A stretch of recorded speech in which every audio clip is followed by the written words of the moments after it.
तोड़ा नाता। वित्तीय विवाद के बाद सहारा ने लिया बड़ा फैसला। आईपीएल फिक्सिंग में विदु दारा सिंह गिरफ्तार। 24 मई तक पुलिस हिरासत में भेजे गए। सट्टेबाजी में शामिल होने की बात मानी। फिक्सिंग के दागी खिलाड़ियों और दूसरे आरोपियों की रिमांड 5 दिन और बढ़ी। फिक्सिंग के पैसे से श्रीसंत की अय्यासी का खुलासा। एक दिन में खरीदे 2 लाख के कपड़े। सुप्रीम कोर्ट ने खारिज की आईपीएल मैचों में फाइनल पर रोक लगाने की याचिका। 15 दिनों में फिक्सिंग पर बीसीसीआई से मांगा जवाब। और यूपीए 2 के 4 साल पूरे होने के जश्न की तैयारी में सरकार। विपक्ष ने दिया घोटालेबाज सरकार का खिताब।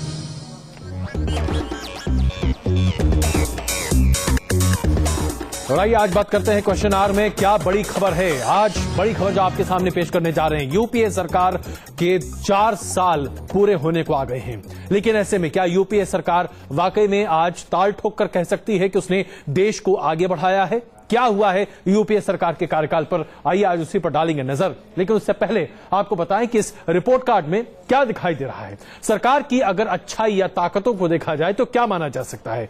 आर्थिक मसले पर जो सरकार की सबसे बड़ी उपलब्धि के तौर पर गिनाया जा रहा है वो ये कि अंतर्राष्ट्रीय बाजार में और अंतर्राष्ट्रीय जगत में मंदी के बावजूद सरकार ने भारत में मंदी का बहुत ज्यादा असर नहीं पड़ने दिया। कम से कम यह दावा यूपीए सरकार का है। इसका असर बहुत ज्यादा मैन्युफैक्चरिंग सेक्टर पर पड़ता हुआ नहीं दिखाई दिया। यह बात अलग है कि जो वित्तीय स्थिति देश की खराब होती रही वो दरअसल सरकार की आर्थिक नीतियों की वजह से होती रही, जिसका जाहिर सी बात है जिम्मा सरकार लेने को तैयार नहीं है। दूसरी बड़ी बात, देश में जो इन्वेस्टमेंट है, विदेशी निवेश है, उसके बढ़ने का दावा मौजूदा यूपीए 2 सरकार कर रही है। हालांकि इसकी सच्चाई की पोल भी हम आपको खोलकर दिखा देंगे, क्योंकि दरअसल ऐसा होता हुआ दिखाई नहीं दिया है। यूपीए 1 में जितना विदेशी निवेश हुआ था उसके मुकाबले यूपीए 2 के इन 4 सालों में विदेशी निवेश बहुत कम हुआ है। तो ऐसे में सरकार का यह दावा जो कि ताकत के तौर पर है वो भी बहुत ज्यादा स्थापित होता हुआ नहीं दिखाई दे रहा। तीसरा बड़ा मसला जो आपके सामने पेश कर रहे हैं, ऐसा माना जा रहा है कि जो बुनियादी सुविधाएं हैं उसमें बेहतरी हुई है और यह यूपीए सरकार का दावा है। लेकिन क्या यही सच्चाई है, यह वास्तविकता है? शायद नहीं, क्योंकि गोल्डन क्वाड्रिलेटरल का काम अभी भी अटक कर चल रहा है। रेलवे कॉरिडोर की बात हो रही थी, वो भी होता हुआ नहीं दिखाई दे रहा है। तमाम इंफ्रास्ट्रक्चर प्रोजेक्ट्स आज भी रुके पड़े हुए हैं। तो क्या यूपीए सरकार का यह दावा भी खोखला है? इस पर भी करेंगे चर्चा। उसके बाद सरकार ने अपनी ताकत के तौर पर क्या रखा कि सरकार ने कहा कि आम आदमी के लिए बीमा की सुरक्षा होगी, हर किसी के लिए हेल्थ पर खास ध्यान दिया जाएगा और पढ़ाई अब आपका अधिकार होगा, खास करके प्राइमरी स्कूल की पढ़ाई। लेकिन क्या इससे वाकई में फायदा होता हुआ दिखाई देगा? दरअसल स्कूल में टीचर नहीं है, वहां पर बोर्ड नहीं है, वहां पर सुविधाएं नहीं है और कई जगहों पर तो स्कूल चलने का नाम ही नहीं लेते। तो ऐसे में सरकार के दावे कितने सही और कितने गलत, इसका अंदाजा आप खुद ही लगा सकते हैं। तो यह सरकार की ताकत है जो सरकार बता रही है। लेकिन सरकार की जो कमजोरियां हैं जरा पहले उस पर नजर देख लेते हैं और उसके बाद आप अंदाजा लगा सकते हैं कि सरकार की कमजोरियां क्या रही हैं। भ्रष्टाचार। 4 साल में अगर कोई एक मुद्दा हावी रहा है यूपीए 2 सरकार पर तो वो है भ्रष्टाचार। चाहे आप 2G घोटाले की बात कर लें, चाहे आप कोयला घोटाले की बात कर लें, चाहे आप चॉपर डील की बात कर लें, चाहे आप कुछ भी कर लें, यूपीए सरकार में हर मामले पर घोटाले की बात सामने आती दिखाई दी है। और शक के घेरे में कई दफा प्रधानमंत्री भी रहे हैं और विपक्ष ने प्रधानमंत्री के इस्तीफे की बात तक कर डाली है। तो भ्रष्टाचार एक सबसे बड़ा मुद्दा रहा है। दूसरा बड़ा मसला, 2009 में जैसे ही सत्ता संभाली प्रधानमंत्री मनमोहन सिंह ने उन्होंने कहा 100 दिनों के भीतर महंगाई पर काबू पा लेंगे। 100 दिन क्या, 4 साल बीत गए हैं, महंगाई रुकने का तो नाम नहीं ले रही, बदस्तूर बढ़ती चली जा रही है। तीसरी बड़ी बात जो निकल कर आ रही है, जो सरकार नहीं कर पाई, आंतरिक सुरक्षा और विदेश नीति के मामले पर हर जगह कहीं ना कहीं सरकार पीछे हटती हुई दिखाई दी है। चाहे पाकिस्तान का मामला हो, चीन का मामला हो या फिर अमेरिका से भी संबंधों की बात अगर देखी जाए, भारत सरकार का रवैया लचर रहा है और इससे ज्यादा और कुछ नहीं रहा है। चौथी बड़ी बात जो आपके सामने हम रखना चाहते हैं, महिलाओं की सुरक्षा को लेकर सवाल उठते रहे हैं। 16 दिसंबर की घटना के बाद सरकार ने ऑर्डिनेंस लाया, महिला सुरक्षा एंटी रेप लॉ पास कराने की कोशिश की, लेकिन इन तमाम जद्दोजहद में कहीं ना कहीं यह बात स्थापित हो गई कि कानून बनाने में सरकार आगे जरूर रही, लेकिन कानून का पालन करने के लिए पुलिस को न तो बुनियादी सुविधाएं दी गई और न ही पुलिस ऐसा करती हुई दिखाई दी। तो अब आपको हम दिखाएं कि जो सरकार की उपलब्धियां हैं वो भी दरअसल उनके लिए कमियां नजर आती हैं और कमियों की तो बात एक के बाद एक है ही। तो आइए रिपोर्ट कार्ड पर नजर एक और डालते हैं। ये रिपोर्ट देखिए, चर्चा उसके बाद करते हैं।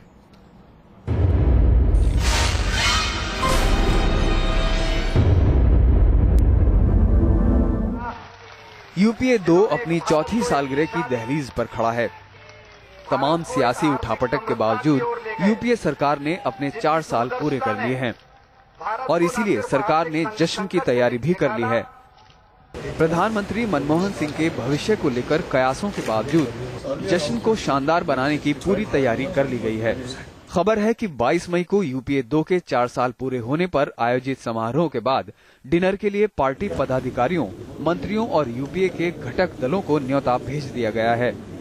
इसके अलावा सरकार का बाहर से साथ दे रही पार्टियों को भी प्रधानमंत्री कार्यालय की ओर से इन्विटेशन भेज दिया गया है। सूत्रों की माने तो इस बार एसपी प्रमुख मुलायम सिंह यादव यूपीए के मंच से दूर ही रहेंगे। इसको व्यापक दृष्टिकोण में देखा जाए या एक व्यापक परिप्रेक्ष्य में देखा जाए तो इस बात में कोई दो राय नहीं है कि 2004 के बनस्पत 2013 में भारत और मजबूत हुआ है। इस बार भी पीएमओ की ओर से सरकार को बाहर से समर्थन कर रहे सभी सहयोगियों को डिनर का न्योता भेजा गया है, समारोह का नहीं।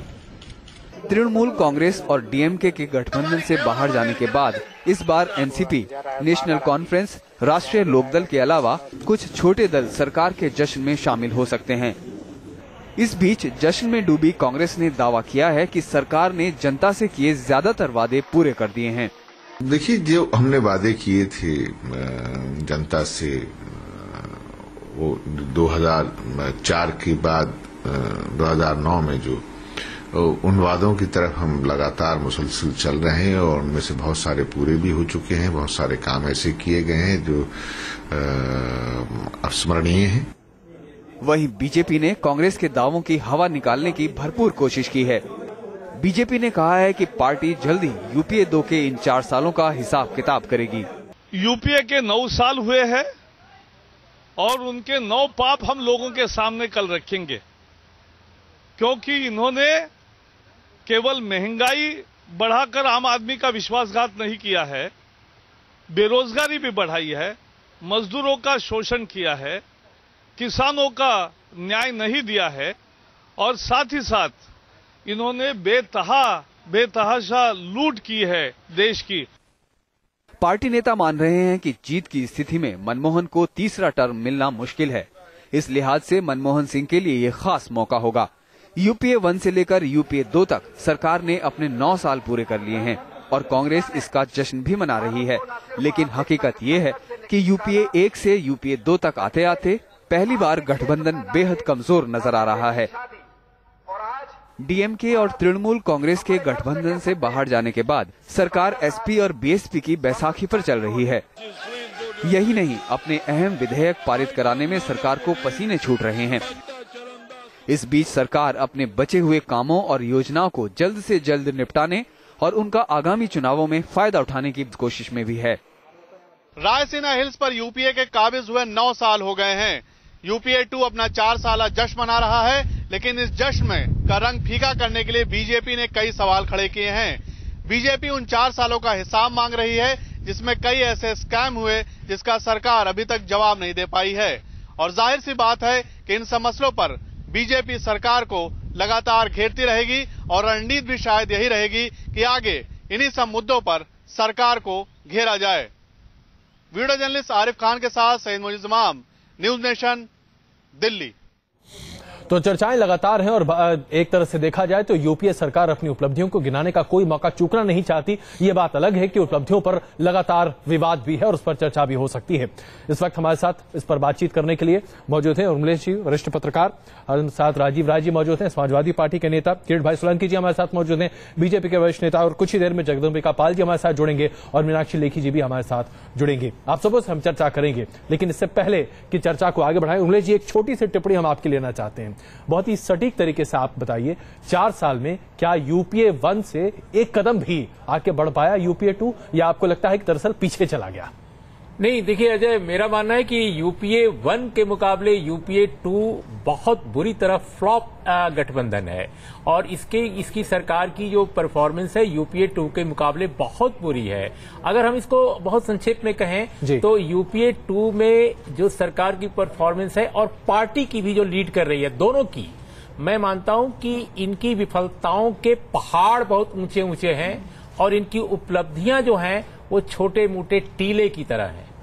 बाप रे, आपने तो जिन शब्दों का इस्तेमाल किया जगदम्बिका जी को वाकई में काफी मुश्किल होगी उसका जवाब देने में। थोड़ी देर में वही हमारे साथ जुड़ेंगे।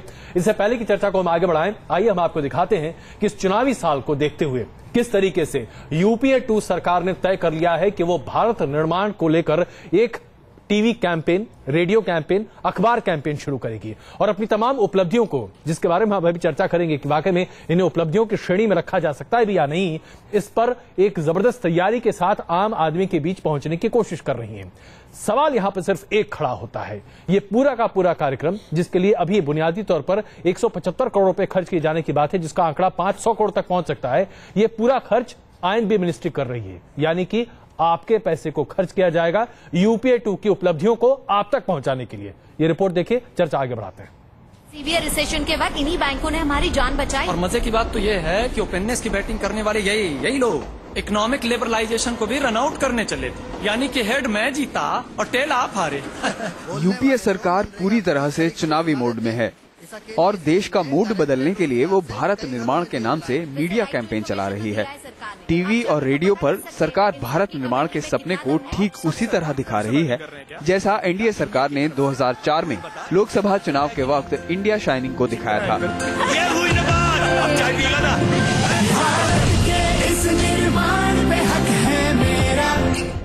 2014 लोकसभा चुनाव के मद्देनजर लॉन्च किए गए इस विज्ञापन अभियान का बजट 180 करोड़ रुपए का है। 2009 लोकसभा चुनाव से पहले भी यूपीए 1 ने विज्ञापन अभियान पर 100 करोड़ रुपए खर्च किए थे। 2004 लोकसभा चुनाव के वक्त एनडीए ने भी अपने इंडिया शाइनिंग अभियान के लिए 150 करोड़ रुपए खर्च किए थे। लेकिन शायद राजनीति में सबक लेने की परंपरा नहीं है। अगर होती तो मौजूदा सरकार इंडिया शाइनिंग का हश्र देखकर ये कदम नहीं उठाती।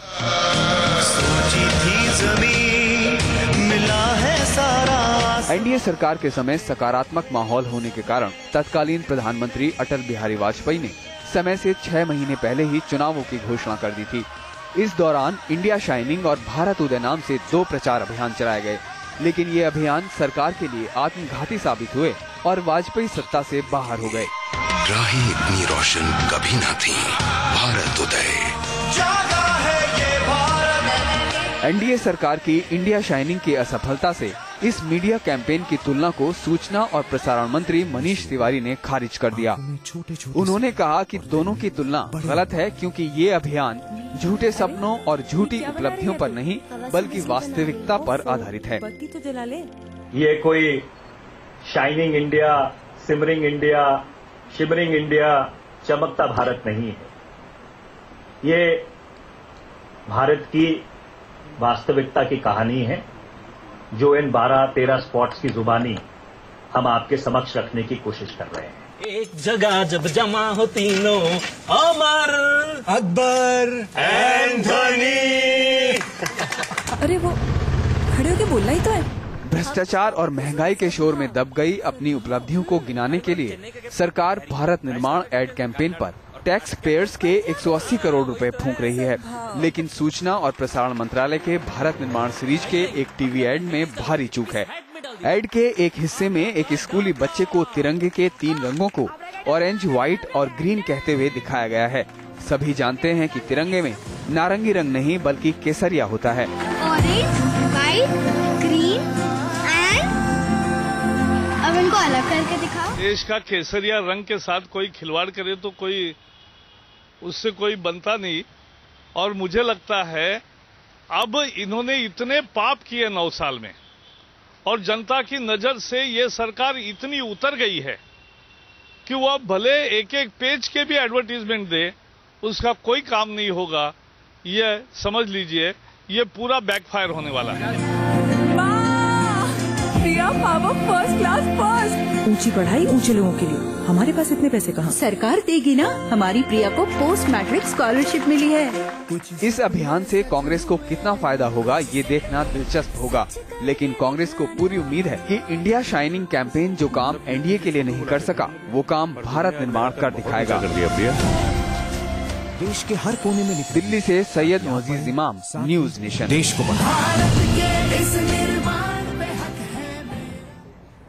तो आपने देखा भारत निर्माण का ये नारा यूपीए सरकार सामने रख रही है और इसे इंडिया शाइनिंग से बिल्कुल अलग मानती है। अब अमर, अकबर, एंथनी, इन तीन नामों को सामने रखा गया।